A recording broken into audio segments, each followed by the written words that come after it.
Di sini kita akan menjelaskan bagaimana cara proses import data mahasiswa ketika belum memiliki data fix seperti NIK, data biodata yang lengkap yang lainnya. Di sini kita cukup mendapatkan data NIM mahasiswa, nama dan juga dengan program studinya gitu. Kenapa? Nanti mahasiswa itu bisa melengkapi biodatanya sendiri.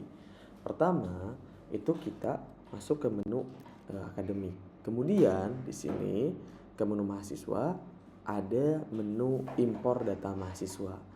Nah, di sini kita bisa download file CSV. Ada beberapa pilihan. Pertama, kita bisa download file CSV-nya, namun ini tergantung dari settingan delimiter. Nanti saya akan sediakan file Excel yang sudah jadinya. Gitu di sini saya contohkan file Excel yang sudah ada. Nanti saya akan kirimkan contoh file Excel-nya. Nah, contohnya seperti ini. Ini contoh file Excel yang sudah ada. Berikutnya, kita bisa lakukan proses perubahan dari data Excel yang saya contohkan nanti. Itu misalkan hanya ada luas seperti ini. Nah, itu kita langsung contoh menginputkan. Maka cara menginputkannya adalah misalkan kita memiliki kalau kita punya data Excel-nya, kita tinggal mengisi data sesuai yang saya contohkan, yaitu jurusan dengan kode program studinya gitu ya, angkatannya berapa gitu ya, kemudian NIM-nya, nama, kemudian kewarganegaraan Indonesia sesuai dengan data saya, tahun dia daftar, kemudian batasnya kapan. Ini itu tergantung ya, kalau S1 7 tahun, S2 4 tahun dan lain. Jenis pendaftarannya apa, baru atau pindahan gitu ya. Sini. Dan terakhir password untuk mahasiswanya login kira-kira apa, serta tanggal masuk dikira-kira saja gitu ya, mulai ospek kapan.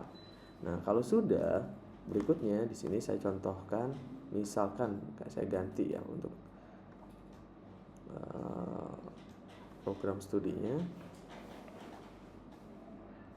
kita ubah jadi misalkan ke elektro seperti ini. Itu kan kita rubah. Nah, di sini kode program studinya saya rubah ya. Seperti ini. Saya save terlebih dahulu jadi Excel. Nah, berikutnya saya baru save as menjadi CSV.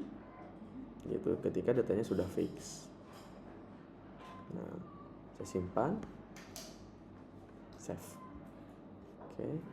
Nah, berikutnya di sini saya tinggal lakukan proses import. Nah, ketika saya melakukan proses import, itu kita pilih filenya, kita tidak bisa menggunakan file Excel tadi, tapi CSV yang kita tidak perlu buka. Kita buka. Nah, kemudian ketika saya proses dan contoh, itu dia tidak muncul ya nama, NIM, dan nah ini berarti ada kesalahan dalam data saya, struktur datanya.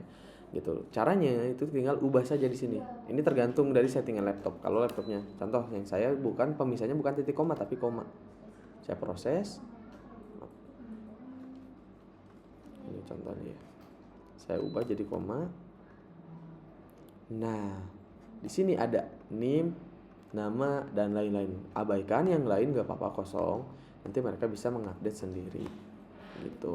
Nah, berikutnya kita tinggal lakukan proses simpan. Ketika kita lakukan proses simpan, maka data tersebut gitu ya akan ada di dalam data mahasiswa. Saya contohkan angkatan 2026, otomatis ada datanya gitu. Ketika kita mau mengupdate masal, nanti bisa di sini. Gitu ya. Ada beberapa yang bisa validasi biodata, tanggal masuknya kapan, grade, jenis kelas, ini bisa diupdate nanti di sini. Batas studi itu bisa diupdate ya. Gitu seperti itu.